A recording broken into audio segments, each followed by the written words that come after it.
దీపక్ రెడ్డి అయితే బీజేపీ లంకల వారేసినట్టుగా చేసిండు మొత్తం.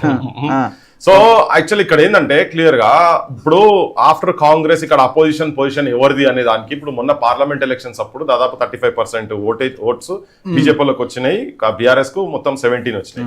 ఇప్పుడు వీళ్ళు లాస్ట్ టైం పర్ఫార్మ్ చేసిన దానికి కూడా అక్కడ దానికి కూడా దరిదాపులో కూడా లేరు కదా.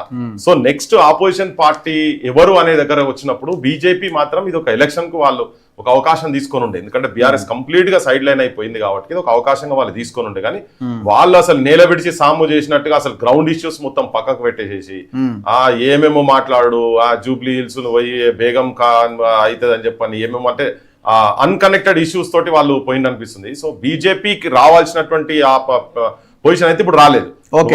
వాళ్ళంటే ఇప్పుడు అధికార పక్షంలో ఉన్నది నెక్స్ట్ బీజేపీ బదులు బీఆర్ఎస్ ఉండేటట్టుగా జనం ఇచ్చిన ఓటింగ్ ప్రకారం చెప్తున్నారు. సరే బై ఎలక్షన్స్ లో ఒక విధంగా 1-on-1 ఉన్నా గానీ వీళ్ళకి ఆ 1-on-1 లో బీజేపీ వచ్చే స్థాయి నుంచి వీళ్ళు థర్డ్ పొజిషన్, థర్డ్ కూడా కాదు అసలు ముఖం చూపించుకోలేని సిచ్యువేషన్ కు పోయింది అనేది ఐ థింక్ అది అంటే వాళ్ళు ఇంకా ఆత్మవిమర్శ చేసుకోవాలి. వాళ్ళు ఏంటంటే ఇప్పుడు అక్కడ